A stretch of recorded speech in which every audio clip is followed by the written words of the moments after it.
मुझको पहले लगता था कि भाई जो मेरी लाइफ़ इतनी बेकार चल रही है, मेरे को किसी चीज़ में मज़ा नहीं आ रहा।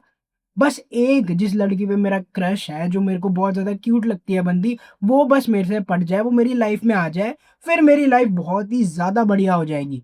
और मेरे को याद है मैं उस टाइम स्कूल में था और मेरे को एक बंदी बहुत ज़्यादा पसंद आती थी उस टाइम पे और मैं ना अपने बेस्ट फ्रेंड को बताता था कि भाई मेरी इससे थोड़ी बहुत बात हो रही है, इसको क्या टेक्स्ट करूँ?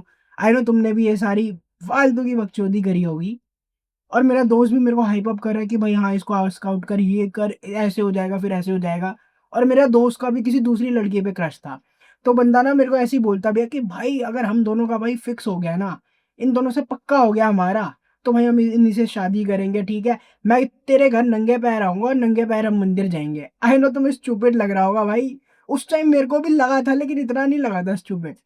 क्योंकि भाई मेरे दिमाग में था कि भाई मेरे को एक बंदी चाहिए, भाई एक ही तो लड़की चाहिए होती है लाइफ में। वो आ जाए लाइफ में तो भाई सब सॉर्टेड है यार, करियर-वरियर तो भैंचोद सोचते ही नहीं थे उस टाइम पे, बना लेंगे, बन जाएगा, लड़की आनी चाहिए। और तुम खुद ही इमेजिन कर सकते हो क्या हुआ होगा। और आई नो भाई तुमने मूवीज़ में सुना होगा कि भाई किसी चीज़ को अगर तुम बहुत ही शिद्दत से पाने की कोशिश करो, तो सारी कायनात उसको तुमसे मिलाने के पीछे लग जाती है। बट भाई ऐसा रियल लाइफ़ में नहीं होता लड़कियों के साथ। तुम अगर किसी लड़की के पीछे इतना पड़ जाते हो, तो लड़कियों को लगता है कि ये डेस्परेट है, इस चूतिए को कोई और लड़की भाव नहीं देती और अगर इसे कोई और लड़की भाव नहीं दे रही, तो मैं क्यों दूँ इसको भाव? और मेरे साथ भी ऐसे हुआ। मैं रिजेक्ट तो नहीं बोलेंगे बट मैं यार बेसिकली ना मैं उससे बात कर रहा हूँ और मैं देख रहा हूँ कि धीरे-धीरे उसका इंटरेस्ट भी मेरे में कम हो रहा है। वो वन वर्ड रिप्लाई दे रही है। 6-6, 7-7, 8-8 घंटे बाद मेरे मैसेज का रिप्लाई कर रही है और तब मैं एक स्टोरी देखता हूँ। मैं वो मैं देखता हूँ कि जिस बंदी पे मेरा क्रश है वो किसी और को डेट कर रही है। और उस टाइम तो भाई जो दिल के से टुकड़े-टुकड़े हुए थे ना जिसकी कोई हद ही नहीं थी। बट बहुत अच्छा हुआ क्योंकि हुआ क्या जिस बंदी पे मैं इतना इन्वेस्ट कर रहा था, पूरे दिन उसी के बारे में सोच रहा था। अब मेरे पास वो मेंटल स्पेस बच चुकी थी। अब जो मेरी एनर्जी थी, जो मेरा फ़ोकस, जो मेरे ब्रेन पॉइंट्स थे, उसको मैंने उठा के अपनी ज़िंदगी पे लगाना स्टार्ट करा। मैंने वो सारे डॉट्स कनेक्ट करे। मेरे को सब दिखने लग गया था भाई क्योंकि मैं अच्छा नहीं दिख रहा, मैं भाई बहुत ज़्यादा फैट था उस टाइम पे। मेरे अंदर कॉन्फिडेंस नहीं था। मैं कुछ प्रोडक्टिव ही नहीं कर रहा था अपनी लाइफ़ में। मैं दिन भर पोर्न देख रहा हूँ, मास्टरबेट कर रहा हूँ, इतने डेस्परेट तरीके से लड़कियों से बात कर रहा हूँ, तो ऑब्वियसली भाई मैं कोई लड़की डिज़र्व ही नहीं करता था उस टाइम पे। और मैंने ये सारी चीज़ों पे काम करना स्टार्ट करा। देन बूम ऑलमोस्ट 1 साल तक मोटा-मोटा ये सारी चीज़ें करने के बाद मैं जिम-विम नहीं जाता था उस टाइम पे, मैं घर पे वर्कआउट कर रहा हूँ, मैं थोड़े बहुत इवेंट्स में जा रहा हूँ, मैं लड़कियों से बात करना सीख रहा हूँ। मैंने उस टाइम पे पोर्न देखना, मास्टरबेट करना भी कम कर दिया था। अब मैं देख रहा हूँ मैं लड़कियों से स्मूथली बात कर पा रहा हूँ।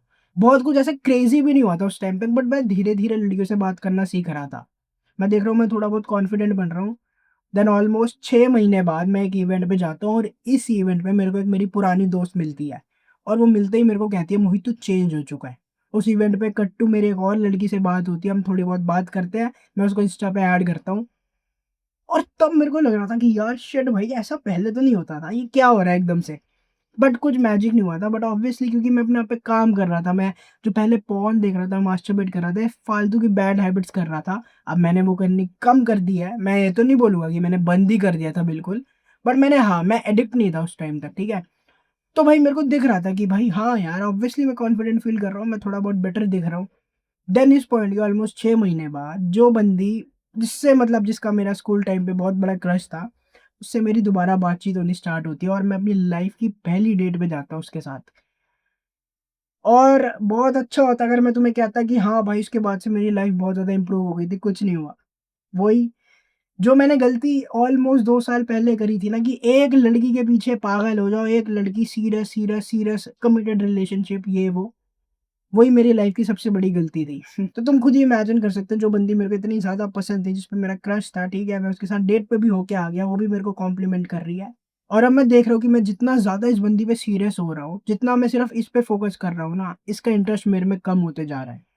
मेरे को याद है उस टाइम पे मेरी एक और दूसरी बन मतलब हम ऑफ़िशियली डेट तो नहीं कर रहे थे उस पॉइंट तक, लेकिन मेरी एक और दूसरी लड़की से भी बातचीत हो रही थी and she was fucking cute भाई। और भाई मेरे को याद है वो बंदी इतनी ज़्यादा बढ़िया थी ना जिसकी कोई हद ही नहीं है।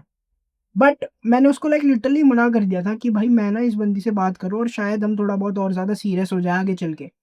तो तुम इमेजिन कर सकते हो इतना बड़ा चूतियाप्पा करा होगा मैंने। लाइक अब मैं बोलूँ ना तो जिस बंदी पे मेरा क्रश था ना उससे ज़्यादा सुंदर थी ये बंदी, जिसको मैंने मना कर दिया था। बट क्योंकि जब तुम्हारे आँखों पे पर्दा पड़ा होता है ना तुम्हें भाई फैक्ट्स नहीं दिखते और मेरे को भी नहीं दिख रहे थे। फिर वही हुआ 2-3 महीने बाद मैं देखता हूँ ये बंदी मेरे को तो भाई बार-बार ही मना करे जा रही है मिलने के लिए, बट ये किसी और के साथ डेट पे गई हुई है। Then something change. देन मेरे को पता चल चुका था जो मैंने 2 साल पहले गलती करी, वही मैं आज भी वही गलती कर रहा हूँ। और भाई मेरा यही एक्सपीरियंस है। आई नो भाई, हो सकता है तुम मेरे को हेट करो भाई, but I don't give a fuck भाई। नीचे कमेंट सेक्शन खुला है, हो सकता है तुम्हें गाली देनी हो, दे दो भाई। बट भाई मेरा एक्सपीरियंस यही कहता है भाई, कि कभी भी सीरियस मत हो भाई लड़कियों के साथ। क्योंकि भाई होता क्या, जब तुम सीरियस होते हो ना, तो तुम, क्योंकि भाई अगर तुम्हारी और मेरी वैल्यूज़ सेम है ना, तो हम डेटिंग को बहुत हाई प्रायोरिटी पे रखते हैं। ठीक है भाई? मैं सीधी-सी बात बताता हूँ, अगर लड़कियों नहीं होती ना मेरी लाइफ़ में, तो भाई मैं जिम नहीं जाता, मैं इतना ज़्यादा अपने आप पे फ़ोकस नहीं करता। मैं जिम इसलिए गया, मैंने अपने आप कॉन्फिडेंस पे इसलिए काम करा, सोशल स्किल्स पे काम इसलिए ही करा, कि मैं भाई लड़कियों को अट्रैक्ट कर पाऊँ। और भाई जब तुम एक कमिटेड रिलेशनशिप में आ जाते हो ना, तो ये जो मोटिवेशन है लड़कियों को अट्रैक्ट करने की, ये खत्म हो जाती है। फिर तुम अपने आप पे काम करना बंद कर देते हो, ठीक है? हो सकता है तुम रिलेशनशिप से पहले तक हफ्ते में 7 में से 6 दिन, 5 दिन जिम जा रहे हो। अब तुम मेबी हफ्ते में 1-2 दिन जिम जा रहे हो और तुम डाइट पे भी स्टिक नहीं रह पा रहे। तुम्हें लग रहा है कि हाँ भाई, मैंने लड़की पटाई तो लिया, अब क्या ही हो जाएगा अगर मेरे थोड़े एब्स भी चले जाएँगे तो।